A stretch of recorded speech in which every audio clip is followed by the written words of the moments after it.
दोस्तों 4 महीने आपके एग्जाम में बचे हुए हैं।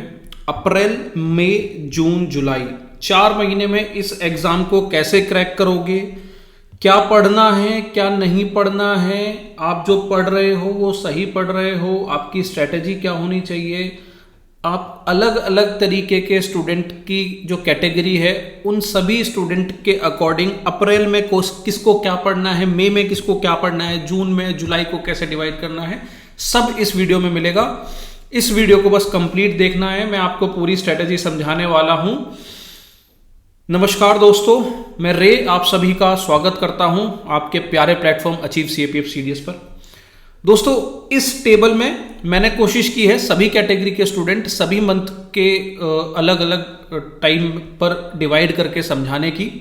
पहले मैं इस वीडियो को समझाऊं, पहले मैं इस स्क्रीन को समझाऊं, इससे पहले आपको समझना होगा दोस्तों कि देखो क्या की स्टेप्स होते हैं किसी प्लान को बनाने में। यार आप चाहो तो मेरे इस प्लान के अकॉर्डिंग चलिए।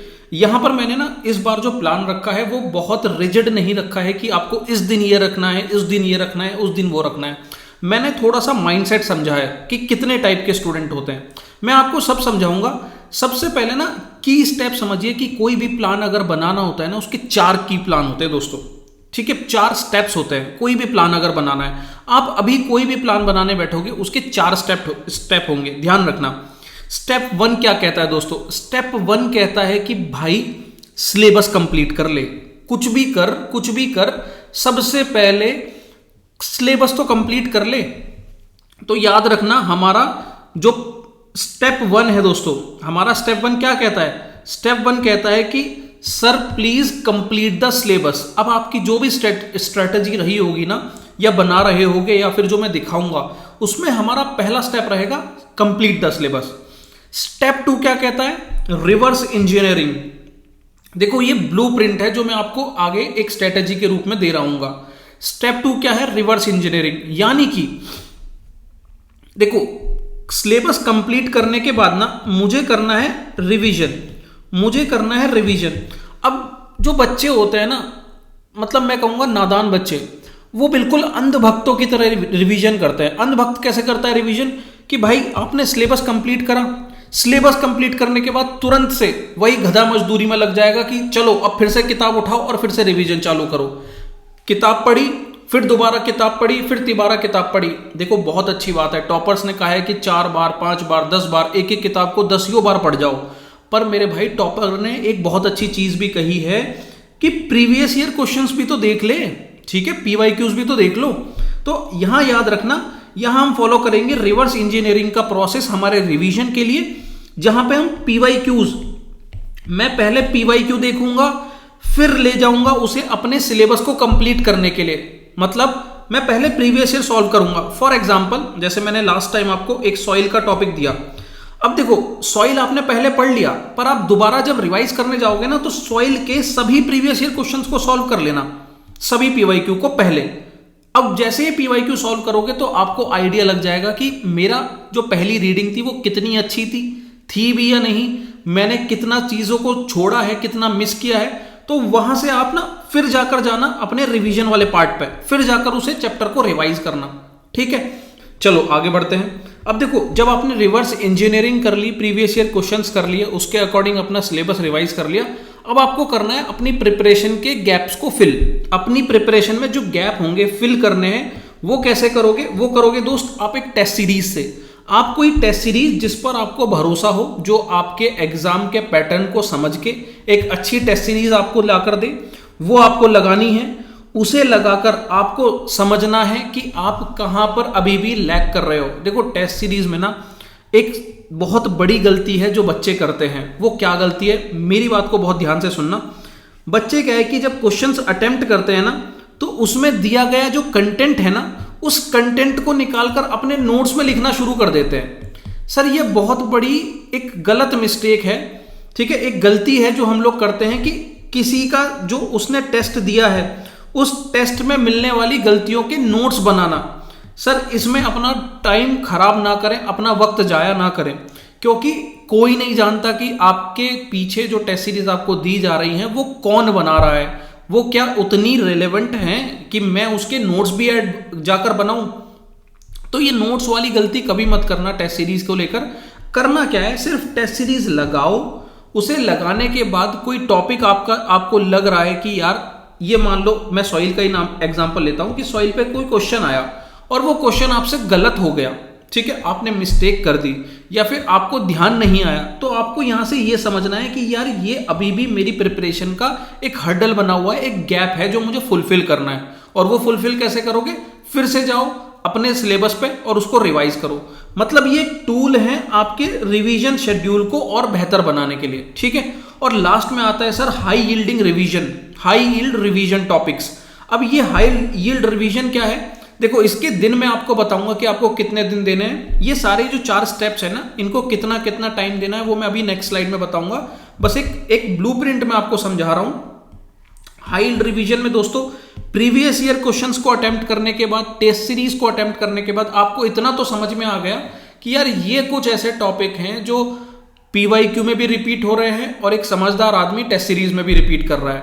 तो मैं इनको अपने लास्ट 15 या 20 डेज में मैं वहां पर बहुत अच्छे से रिवाइज करके जाऊंगा। तो जब एक लास्ट माइल रिवीजन हो रहा होगा ना, तब उन टॉपिक्स का जो हाई यील्डिंग होंगे, ठीक है, उनको हमें ध्यान में रखना है। अब इनकी लिस्ट मैं भी आपको दूंगा एंड में, ठीक है, तो इसकी लिस्ट मैं भी आपको प्रोवाइड कराऊंगा आगे जाकर, जब हम आगे जो है लास्ट में 1 महीना आपका एग्जाम में बचा होगा, ठीक है। तो एक ब्लूप्रिंट हमने समझ लिया, की स्टेप समझ लिए। अब समझो कि हमें इन 4 महीने में कैसे कैसे चीजों को लेकर चलना है। देखो आप सभी को ना मैंने यहां पर 3 कैटेगरी में डिवाइड किया है। 3 कैटेगरी के स्टूडेंट हैं। देखो, ये तीनों कैटेगरी के स्टूडेंट को ध्यान से सुनने की जरूरत है, क्योंकि आप कहीं ना कहीं यहीं बिलोंग करते हो और आपकी जो समस्या है उसका समाधान भी यहीं है। कैटेगरी 1 वो टाइप के स्टूडेंट हैं जो नोटिफिकेशन बूस्टर्स हैं, कि जैसे ही नोटिफिकेशन मिला उनकी तैयारी उस दिन से शुरू होती है। वो तब तक सो रहे थे, जैसे ही नोटिफिकेशन आता है उनकी नींद खुलती है और प्रिपरेशन करना वो शुरू करते हैं। अब यार मेहनती तो ये भी हैं, ठीक है, तो इनको भी मैं यहां पर बताऊंगा कि कैसे आपको स्टेप लेकर चलने हैं। गलती नहीं करनी है। 4 महीने में सिलेक्शन पॉसिबल है, पर मेहनत बहुत लगेगी और एक गाइडेड अप्रोच चाहिए होगी विदाउट एनी डिस्ट्रैक्शन। तो वो मैं आपको यहां पर अभी बताऊंगा। कैटेगरी 2 है हार्ड वर्किंग स्टूडेंट्स, ठीक है, हार्ड वर्किंग। ये क्या है कि अभी अगर मैं कहूं कि टोटल 6 सब्जेक्ट्स हैं जो हमें तैयार करने हैं, उसमें से कहीं ना कहीं ये 2 से 3 सब्जेक्ट तो अपना तैयार कर चुके हैं, पर अभी भी 3 में मात खा रहे हैं। स्मार्ट वर्किंग स्टूडेंट, ये स्मार्ट इसलिए हैं कि सर इन्होंने 6 में से 4 सब्जेक्ट तो अभी तक कवर कर लिए हैं जिनकी प्रायोरिटी बहुत ज्यादा थी। मतलब अभी तक सिलेक्शन के सबसे हाई चांसेस हैं इन स्मार्ट वर्कर स्टूडेंट्स के, जो 4 सब्जेक्ट कवर कर चुके हैं। अब अप्रैल मंथ में आप लोग क्या कर रहे होगे, बहुत ध्यान से सुनना। अप्रैल मंथ में जो नोटिफिकेशन बूस्टर्स हैं, जिन्होंने सिर्फ, हो सकता है कि अभी तक एक सब्जेक्ट, 6 में से सिर्फ एक ही सब्जेक्ट अपना तैयार किया है। देखो भाई, अप्रैल मंथ में सबसे पहले तो साइंस और ज्योग्राफी को कवर कर लो बहुत अच्छे से। ये बात कैटेगरी 2 और 3 वाले बच्चों के लिए भी उतनी ही एप्लीकेबल है जिन्होंने ये साइंस और ज्योग्राफी पर फोकस नहीं किया है। साइंस और ज्योग्राफी आपके अप्रैल का सबसे बड़ा टारगेट होना चाहिए, तीनों टाइप के स्टूडेंट। अगर आप तीनों ने अप्रैल मंथ में साइंस एंड ज्योग्राफी नहीं कवर किया है, तो अप्रैल मंथ में साइंस एंड ज्योग्राफी को पूरा 0 से लेकर हीरो तक का काम कर जाओ, ठीक है। फिर कैटेगरी 1 की बात करूंगा। मई में आप मैथ्स और इकोनॉमिक्स को उठाओ। सबसे पहले प्रायोरिटी साइंस एंड ज्योग्राफी, फिर मैथ्स और इकोनॉमिक्स की। देखो यार, हो सकता है कि अभी आपको लग रहा हो कि सर ऐसा क्यों कह रहे हो कि आप पहले साइंस एंड ज्योग्राफी और फिर यहां मैथ्स और इकोनॉमिक्स, यहां मुझे पॉलिटी हिस्ट्री पढ़ना चाहिए, आप मैथ्स और इकोनॉमिक्स कह रहे हो। भाई, एक वीडियो मैंने अभी कुछ दिन पहले आप सभी के लिए बनाई थी, last 10 year analysis subject wise. इसमें अभी देखो 5000 बच्चे लगभग 2 हफ्तों में से देख चुके हैं। इसमें मैंने पिछले 10 साल का एक एनालिसिस आपके साथ साझा किया था, शेयर किया था, जिसमें मैंने बहुत डिटेल के साथ समझाया था कि भाई क्यों आपको साइंस एंड ज्योग्राफी ऊपर रखना है और इन दोनों सब्जेक्ट्स के बाद कौन सा नंबर है मैथ्स जो कि नेक्स्ट आता है वो क्यों आता है। तो वो सारी चीज मैंने वहां डिस्कस करी थी। अगर वीडियो नहीं देखी है तो जाकर देखो।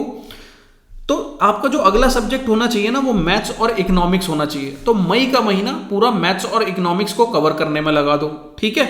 और जून का महीना लगा दो पॉलिटी और हिस्ट्री को कवर करने में। ये आपका, इधर देखेंगे आप तो अप्रैल, मई जून, मैं कहूँगा सर ये बिल्कुल जो एक बिगिनर टाइप का स्टूडेंट है ना, जिसने प्रिपरेशन स्टार्ट की है, जिनके ये सब्जेक्ट तैयार नहीं है जो मैंने यहाँ पर मेंशन किए हैं, इनको करीबन करीबन सर 90 डेज तो इसी में अपना सिलेबस कंप्लीट करने में लगाना होगा। ठीक है।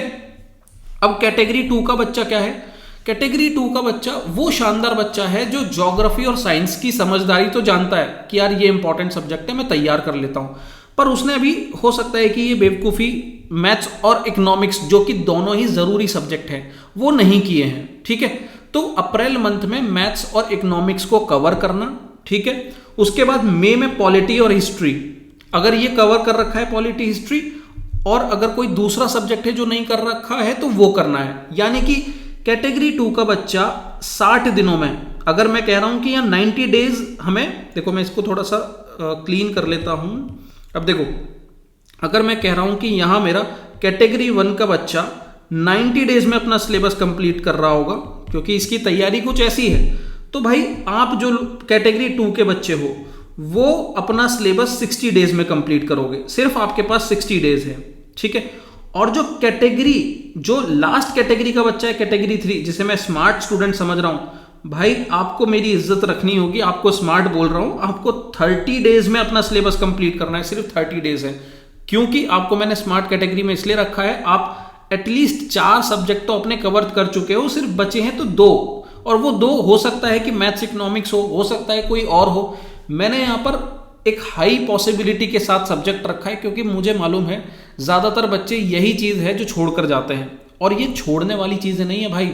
मैथ्स अगर आपने छोड़ दिया ना, तो आपका सिलेक्शन कहीं ना कहीं, आप पेपर 1 पेपर 2 निकाल लोगे, पर फाइनल मेरिट लिस्ट में नाम नहीं ला पाओगे। ये मेरी बात ध्यान से सुन लेना। ठीक है। बुरी लगेगी पर ये सच्चाई है, और मैथ्स के ऊपर भी मैं जल्दी एक स्ट्रेटेजी लेकर आऊंगा, परेशान नहीं होना है। तो मैथ्स और इकोनॉमिक्स बहुत जरूरी है यहां पर, ये आपको करना है। तो समझ में आया कि 30 दिन में इन्हें अपना सिलेबस खत्म करना है, 60 दिन में कैटेगरी 2 और 90 दिन में कैटेगरी 1। हमारा पहला स्टेप क्या था, मैंने जब प्लानिंग बताई थी कि सिलेबस को खत्म करो यार, सबसे पहला काम यह है। फिर स्टेप 2 आता है रिवर्स इंजीनियरिंग। अब देखो, जब यहां पर ये बच्चा 30 दिन में स्मार्ट वर्कर खत्म कर देगा अपना सिलेबस, तो इसके पास ना रिवर्स इंजीनियरिंग करने का टाइम ज्यादा होगा। तो अगला पूरा 30 महीना ना ये यहां पर रिवर्स इंजीनियरिंग में देगा। ठीक है। पूरा 30 दिन। रिवर्स इंजीनियरिंग क्या है मैंने पीछे बता दिया, कि वो PYQ करेगा और फिर साथ में रिवर्स प्लानिंग कर रहा होगा, मतलब अपने सारे सब्जेक्ट को तैयार कर रहा होगा। ठीक है। अब इसके लिए मैंने अप्रोच भी बता दिया है। आप गेम चेंजर में जुड़ सकते हैं, या फिर आप गेम चेंजर में नहीं जुड़ना चाहते हो तो एक शानदार फ्री इनिशिएटिव आपको इस वीडियो के एंड में मैं डिस्कस करूंगा। ठीक है। उसके बाद कैटेगरी 2 का बच्चा अपना 60 दिनों के बाद यहां पर ये काम करेगा, और 90 डेज वाला बच्चा यहां पर ये जुलाई के मंथ को 2 पार्ट में डिवाइड करेगा, 2 पार्ट में। तो एक यहां पर करेगा, और लास्ट 15 डेज तो सबके लिए रिवीजन के लिए रखा है। देखो, ये लास्ट 15 डेज को मैं यही डिस्कस कर लेता हूं ताकि आप इसे छेड़ो ना। ये 15 दिन ना आपके लास्ट के 15 डेज यार हर टॉपर का सजेशन रहता है, और एक समझदार आदमी का भी यही रहता है अप्रोच, कि वो सिर्फ और सिर्फ अपने हाई यील्डिंग टॉपिक को रिवाइज करेगा। कोई डिस्ट्रैक्शन नहीं, कोई नए क्वेश्चन नहीं, कोई टेस्ट सीरीज नहीं। ठीक है।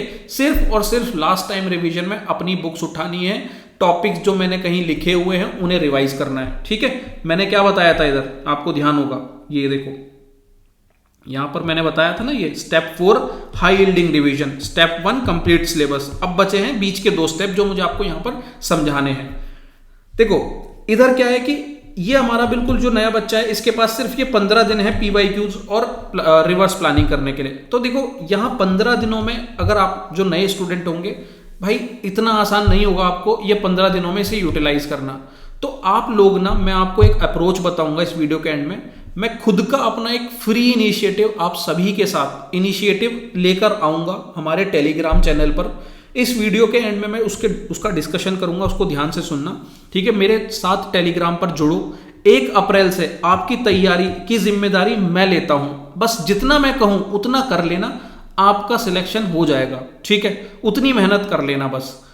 कैटेगरी 2 हो, कैटेगरी 3 हो, हर टाइप का स्टूडेंट चाहे तो वो उसको अपनी फर्स्ट रीडिंग समझकर या फिर अपना रिवीजन समझकर हमारे साथ टेलीग्राम पे जुड़ जाए। ठीक है। बाकी कंप्लीट चीजें मैं एंड में डिस्कस करने ही वाला हूं। अब देखो ये कैटेगरी 2 का बच्चा 60 दिन में अपना ये काम खत्म करेगा, फिर नेक्स्ट इधर इधर प्रीवियस ईयर क्वेश्चंस और रिवीजन, ये सारा काम जून में खत्म करेगा, जून में ये वाला जो चीज है जो मैंने बनाया रिवर्स इंजीनियरिंग वाला, ठीक है। अब देखो टेस्ट सीरीज इधर 15 दिन में खत्म कर, 15 दिनों में टेस्ट सीरीज खत्म करो, और बीच बीच में संडे पर भी टेस्ट लगाते चलो। टेस्ट सीरीज का ना इंतजार मत करो, ठीक है, वो बीच बीच में लगाते भी चलो और अपने गैप फिल करते रहो। कैसे करोगे वो मैंने अभी आपको ब्लूप्रिंट में पीछे समझा दिया। इधर जो कैटेगरी 3 का जिसकी सबसे हाईएस्ट प्रोबेबिलिटी है सिलेक्ट होने की, वो प्रीवियस ईयर क्वेश्चंस यहां पर मई में लगाए, उसके बाद टेस्ट सीरीज से अपने गैप फिल करें, ठीक है, टेस्ट सीरीज लगाकर अपने गैप फिल करें, और साथ में जब लास्ट के 15 दिन बचेंगे तो यहां पर PYQs लगाए एक कंप्लीट पेपर के तरीके से, वो पूरे पेपर उठाए। यहां पर तो क्या है कि टॉपिक वाइज उठा रहा है, यहां पर पूरे पेपर के अकॉर्डिंग उठाए कि 2024 का उठा लिया, 2025 का उठा लिया, और लेटेस्ट पेपर को जरूर उठाए।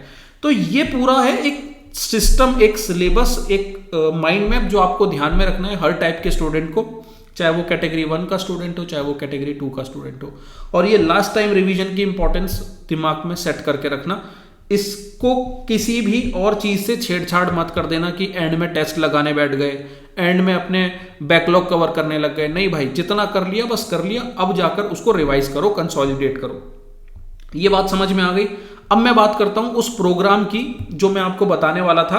देखो, अच्छा, प्रोग्राम से पहले ना एक आइडियल शेड्यूल का मेरे पास बहुत बच्चों का मैसेज आता है कि सर मुझे ये बता दो कि एक आइडियल शेड्यूल क्या होना चाहिए जो मुझे सिलेक्शन दिला दे। भाई देखो, बहुत ही सिंपल है, कुछ नहीं है, ऐसा शेड्यूल रखूंगा जो फिजिबल हो, जो आप कर सको, ठीक है, और नेचर के अकॉर्डिंग। ऐसा नहीं कि रात में मैं आपको टाइम दे रहा हूं कि 2-2, 3-3 बजे तक पढ़ो। आप पढ़ते हो, अच्छी बात है, बट मेरा मानना है कि आप नेचर के अकॉर्डिंग चलोगे तो लंबे समय तक टिके रहोगे।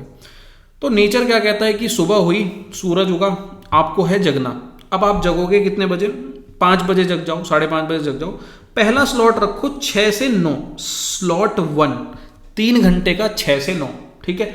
अब चाहो तो आप इन्हें मिनी स्लॉट्स में भी 1.5 घंटे, 2+1 करके जैसे चाहे डिवाइड कर लो, पर मेरे अकॉर्डिंग ये स्लॉट 1 आपका पहला एक सब्जेक्ट तैयार करने के लिए होता है। हमेशा आपको 2 सब्जेक्ट लेकर चलने हैं पर डे, ठीक है, पर डे आपको 2 सब्जेक्ट लेकर चलने हैं। तो स्लॉट 1 में आपका पहला सब्जेक्ट हो गया, स्लॉट 2 में आपका 1 घंटे का गैप। अब 1 घंटे का गैप में आपको ब्रेकफास्ट करना होगा, फ्रेश होना होगा, ठीक है, बाकी सारे काम करने होंगे सुबह के, तो वो अपने काम करके एकदम फ्रेश माइंड से फिर से शुरू करो। 10 बजे से 1 बजे स्लॉट 2 अपना, ठीक है, 10 बजे से 1 बजे तक स्लॉट 2। उसके बाद 1 घंटे का लंच अपना, अच्छा खासा खाना पीना खाओ, फिर 2 से 5 शुरू करो पेपर 2 का, 3 घंटे का अपना काम। अब आप एक चीज नोटिस कर रहे होगे, मैंने जो टाइम रखा है 10 से 1 और 2 से 5, क्या ये कहीं ना कहीं आपके पेपर के टाइमिंग से मैच नहीं होता, रिजेंबल नहीं करता? बिल्कुल करता है सर।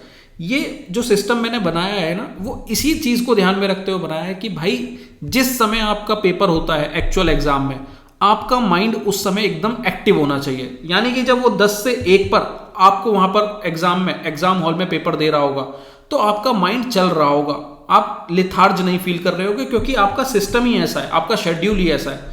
फिर इधर 2 से 5 पर जब आपको पेपर 2 एग्जाम में मेन हॉल में देखने को मिलेगा, वो आपको वहां पर लिथार्ज नहीं फील करा रहा होगा, क्योंकि आपका अपना शेड्यूल बना हुआ है 2 से 5 का, ठीक है। तो ये रहा आपका 2 से 5 का। देखो, ये जो 2 स्लॉट है ना, ये अपने पेपर 1 के लिए यूज करना, ये वाला जो स्लॉट है वो अपना पेपर 2 के लिए। अब यहां पर ना बहुत सारे बच्चों का हो सकता है कि मैसेज आए कि सर पेपर 2 का एक आप अलग से वो ला दीजिए वीडियो, उसके बारे में डिस्कस कर दीजिए, उसकी स्ट्रेटेजी।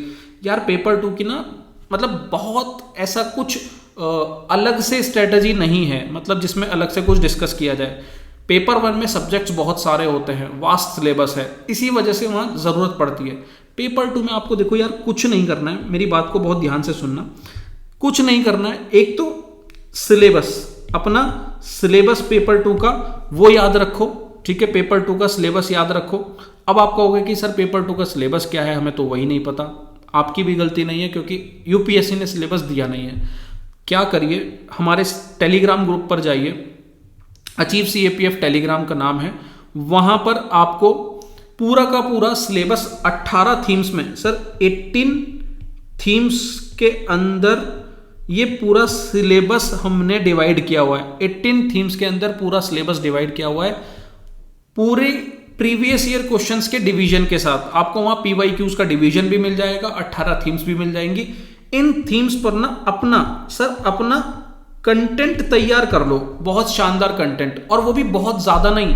कितने पेजेस में सर? ज्यादा से ज्यादा 5 पेजेस, 8 पेजेस, ठीक है। और उसको अगर और मिनिमम कर पाओ तो 3 पेजेस में, ताकि एंड टाइम पर रिवाइज कर सको। तो अपना एक सिलेबस से कंटेंट रेडी करना है, ठीक है, ये काम एक करना है। और दूसरा सर, डेली आंसर राइटिंग करनी है, डेली आंसर राइटिंग। अब आप कहोगे कि सर डेली आंसर राइटिंग के लिए टॉपिक कहां से मिलेगा, हमने तो कोई वो ही नहीं ज्वाइन कर रखी। तो देखो, या तो आप कोई टेस्ट सीरीज ज्वाइन कर लो, ठीक है, अचीव सीएपीएफ की भी टेस्ट सीरीज जल्दी शुरू हो जाएगी। अगर आपको कोई टेस्ट सीरीज नहीं ज्वाइन करना, आप क्या करो कि डेली एक टॉपिक, अब वो एक टॉपिक कहां से मिलेगा? अचीव सीएपीएफ के प्लेटफॉर्म पर। अचीव सीएपीएफ के प्लेटफॉर्म पर सर डेली एक टॉपिक आपको करेक्ट 2 बजे देखने को मिलता है। जाइए, आप यकीन नहीं करोगे, इतने शानदार टॉपिक आपको वहां पर दिए जाते हैं। रोजाना जो न्यूज़पेपर आता है वहीं से टॉपिक निकाला जाता है, आपकी सहूलियत के लिए, आपकी जरूरत के लिए। तो वो डेली टॉपिक लीजिए, उसे तैयार करिए और जाकर लिखिए, ठीक है। और अगर इवेल्युएट कराना है तो सर उसके लिए आपको किसी का प्रोग्राम ज्वाइन करना पड़ेगा। बाकी यहाँ जितना काम हमसे फ्री ऑफ कॉस्ट हो सकता है हम आपके साथ कर रहे हैं। तो बस ये 2 काम करने हैं आपको पेपर 2 के लिए। आई होप आपको समझ में आ गया होगा कि पेपर 2 में क्या करना है। अब स्लॉट 3 आपका एक आता है 6 to 8। देखो, 5 बजे उठ जाइए, चाय वाय पीजिए, अपने दोस्तों के साथ एक हेल्दी डिस्कशन करिए, बाहर जाइए, माइंड फ्रेश करिए।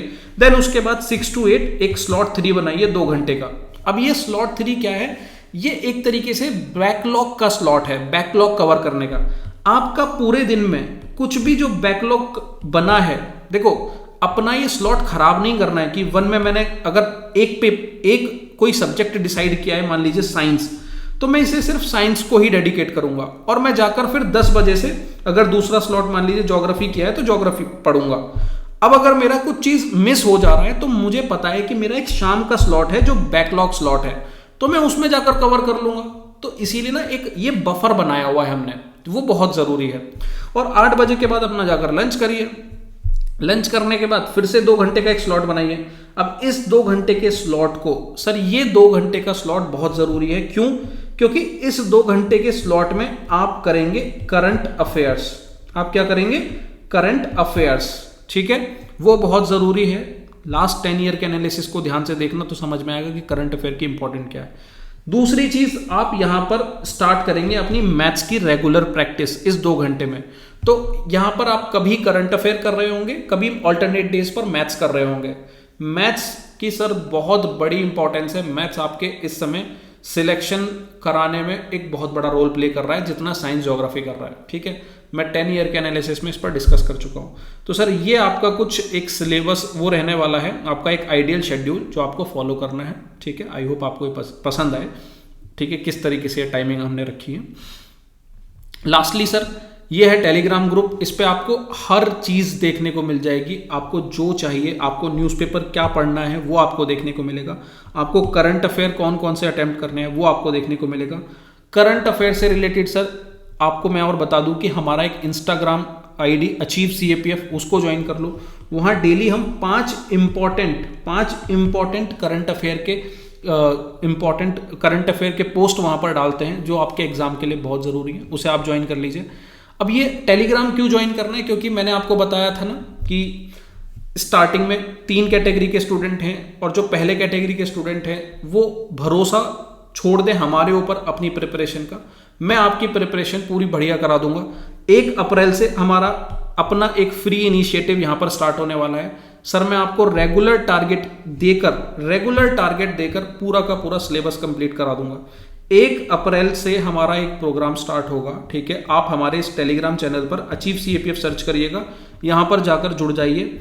आप जो ये परेशान हो ना कि ये प्रीवियस ईयर क्वेश्चन के साथ अपने इन सभी सब्जेक्ट को कवर कैसे करना है, आप हो सकता है कि आप कैटेगरी 2 के स्टूडेंट हो, कैटेगरी 3 के स्टूडेंट हो, कोई भी कैटेगरी के हो, ठीक है। मान लीजिए आपका ये सिलेबस कंप्लीट भी है तो भी आप अपना रिवीजन समझकर सर चैनल पर जुड़िए। रिवीजन समझकर जो जो आपको टारगेट मिलेगा मैं आपको 1 अप्रैल से टारगेट देना शुरू करूंगा।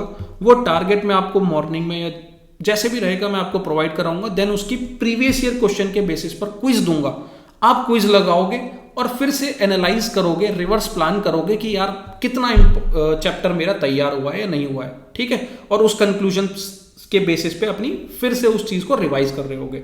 तो आपका पूरा ये जो सिलेबस है वो मैं वहां पर कराऊंगा। अचीव CAPF प्लेटफॉर्म रहेगा हमारा, जाकर जुड़ जाइए।